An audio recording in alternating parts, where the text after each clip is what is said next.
You were listening to Jacsports Podcast Show on a beautiful Tuesday night. I'm your host, Alex Hamilton. Week 3 has come to an end. J.J. Watt might be out for the whole year, a source said. On the dark side of news, Jose Fernandez is dead at 24. The Marlins ace, one of the best pitchers I've seen this year. I'll talk about that. The king, the legend, the man, the myth, Arnold Palmer is dead at 87. Talk about that. Another player in the NBA has signed a 4-year, $100 million deal. A waste of a time. That is what grinds my gears today. I'll talk about that later on. Tim Tebow's first game of Instructional League has come to an end. Stay tuned on Jacsports Podcast Show for more. How is everyone doing today? Alex Hamilton for Jacsports. J.J. Watt is out again for the rest of the season. He was injured during some preseason, came back a little strong, but now he is out again. Many other major injuries have came in. I mean, I have a list here. Jordan Langford out 4 to 6 weeks. Manti Te'o out with a torn Achilles. Trent Cole put on IR for the Colts. I mean, Thomas Rawls out at least 4 weeks. A lot of these good players are coming out. I mean, injury after injury after injury after injury for these players. For God's sakes, give them a break, God. Let them have a break. So many good players that we'd love to watch are getting hurt. I mean, what the hell is going on with the NFL right now? We got Colin Kaepernick kneeling over stupid stuff. Just stand for the national anthem. All right? Just stand for the national anthem. Do it. Chip Kelly says he's the backup flipping quarterback. But who cares? He freaking sucks. Go kneel somewhere else. It's created so much controversy. I mean, little 11-year-olds just want to play football, are standing for what their rights. Yeah, I agree on it. But let them do it somewhere else. The power to the people fist, I'm totally fine with that. But when 11-year-olds are getting death threats towards them just playing flipping football and standing there, why? That is so flippin' unnecessary. I do not get that. Stop kneeling, Colin Kaepernick. You're creating too much freaking controversy. You're getting 11-year-olds getting death threats. They don't want to live with that. What'd you do today, Johnny? Oh, yeah, I just got a death threat from my mom. It is what it is, my boy. Just stop, Colin Kaepernick. Stop. Also forgot to add in, the New York Giants have suffered Vernon. One of their main things to the running offense will be out for the rest of the year, a source said. Jennings is game to game. But when Vernon's out, it affects the run game. The run game, including him, is not that strong. But when he's injured, it does not help them a lot. It doesn't. As Week 3 has come to an end, a lot of interesting things went on in the games. Carson Wentz completely crapped on the Pittsburgh Steelers. He threw for 301 yards, 2 touchdowns, no interceptions, 126 passer rating, 23 for 31 completion, 74 completion percentage. I mean, this kid is outstanding so far. Through the first 3 games of his career, he has had at least over 760 yards, 5 touchdowns, no interceptions, 104 passer rating. That is outstanding. I mean, Jared Goff hasn't even had a start, and he's looking at like, damn, what a player. I mean, Carson Wentz is so flipping good. I love him. I mean, I'm in love with this kid. He is showing what hard work really pays off. I mean, this kid went to an FCS school. I mean, no one even knew who he was. Now he's a face of the NFL. He's leading in jersey sales. He's absolutely a monster right now in the NFL. The total score was 34-3. Eagles look like contender right now. Everything's clicking for them. Everything's clicking with them. Without Chip Kelly, they look good. They look good. Chip Kelly should be in the NCAA. He sucks as an NFL coach. But they are running smoothly. They look good overall. If they keep it up, I'll be happy for them. Me personally, I don't mind Eagles. They're a good team. If everything runs good It's good, but they had so many things wrong with them last year. With DeMarco Murray, didn't like it. Sam Bradford, which I like, didn't like the offense he ran. Now he probably loves them as the Vikings, but everything's clicking with Carson Wentz. He's been there. He acts like he's been there for a while. On the sad side of the NFL today, my friends, is Ryan Fitzpatrick throwing for 6 interceptions.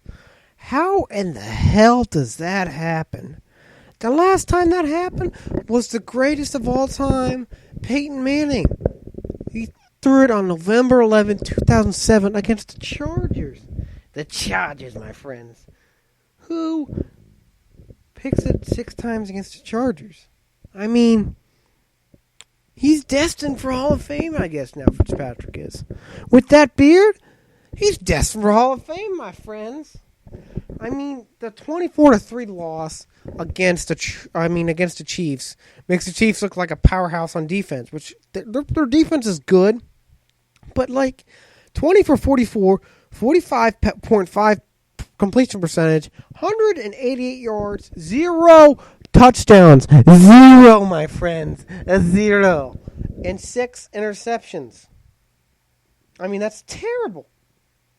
And then Peters, that heck of a good son of a gun from the Chiefs, got 2 interceptions. Barry got 1. Dust Johnson got 1. I mean, this team was stacking left and right. They loved Fitzpatrick. They hope to play him again. Another team I want to talk about is my team, the Bengals. What is wrong with them is they're not in rhythm right now. Many people say, oh, we're doomed. We're doomed. But here's the thing. I didn't expect them to win against the second and third best teams in the NFL right now. They're struggling, but if they lose against the Dolphins on Thursday Night Football, that's something to worry about, in my opinion. They're just not clicking. Their secondary is the main thing they need to worry about on defense. On offense, it's the offensive line. Russell Bodine absolutely sucks at center. I think he's the worst in the NFL. He lets a lot of people come through the holes. I mean, and then penalties killed them. Penalties absolutely killed the Bengals. I mean, some drives were alive. Were alive just by some stupid-ass penalties.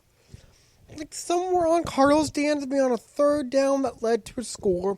Other times, they should have had 3 interceptions in the game. Instead, they drop it like me playing JV football. It's pitiful.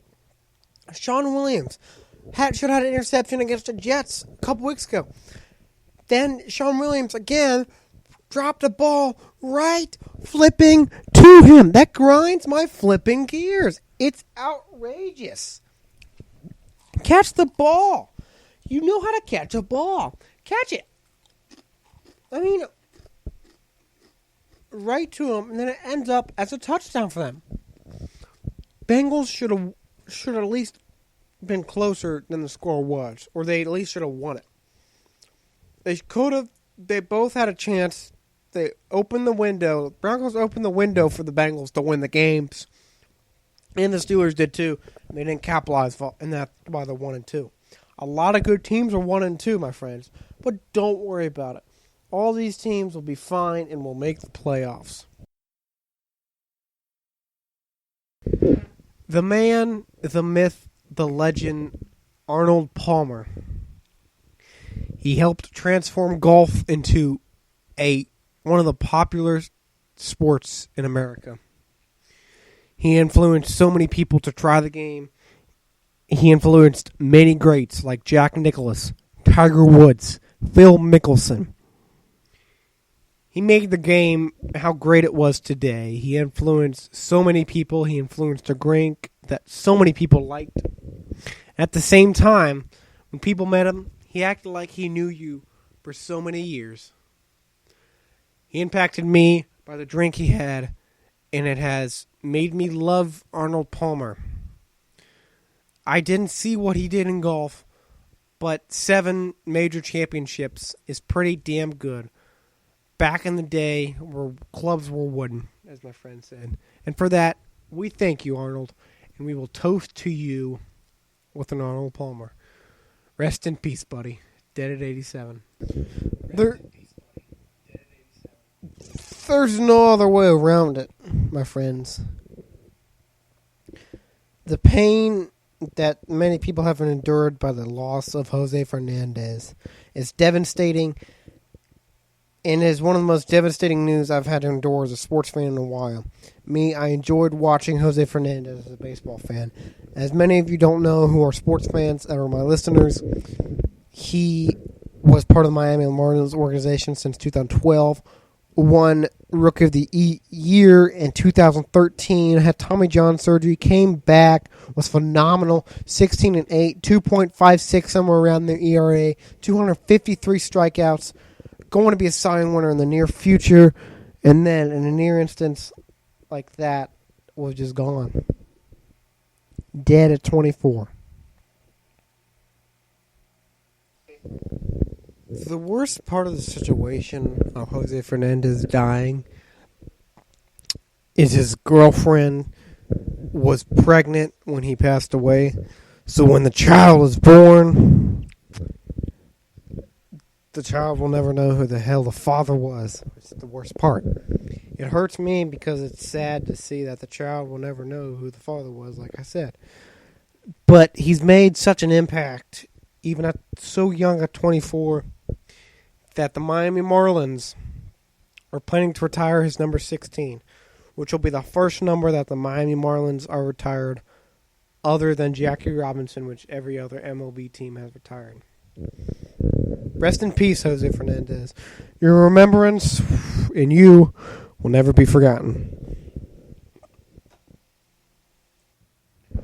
Ladies and gentlemen, now on to a fan favorite. What really grinds my gears? What really grinds my gears is how some of these flippin' NBA players who I've never heard of or have never even seen them play or don't deserve a spot on an all-star team gets paid 4 years, $100 million. Yeah, he averaged 17.7 points per game, but for God's sakes, why that big of a frickin' contract? Just pay him about $5 million a year and everyone would be happy. He would be happy, but instead he gets paid $25 million a year. That's probably more than most of any player. I mean, most of probably would be the highest paid NFL player right now. That's what grinds my gears. It pisses me off. Like, with the guy from Memphis Grizzly, I don't remember his name, but one of my other podcast episodes, I went off. I freaking hate that. Yeah, he was third team all defense, but for God's sakes, he doesn't deserve that big of a contract. It's the biggest contract in NBA history. It pisses me off. They don't deserve that big of a flipping contract. Well, thanks for tuning in to the Jacsports Podcast Show tonight. I'll be back on Friday. Make sure you check us out on jocksports.weebly.com. I just updated the website. I'll be joined by some days by my co-host Jake Smith and my other friend, co-host Elvin Melkick. Make sure you see us at Twitter at jocksports44. Make sure you hit me up on email at hamiltona62@gmail.com. And also, see if you don't see my Twitter or anything, reach us on YouTube at Jacsports Podcast Show. Remember, stay classy, my friends, and I'll see you Friday.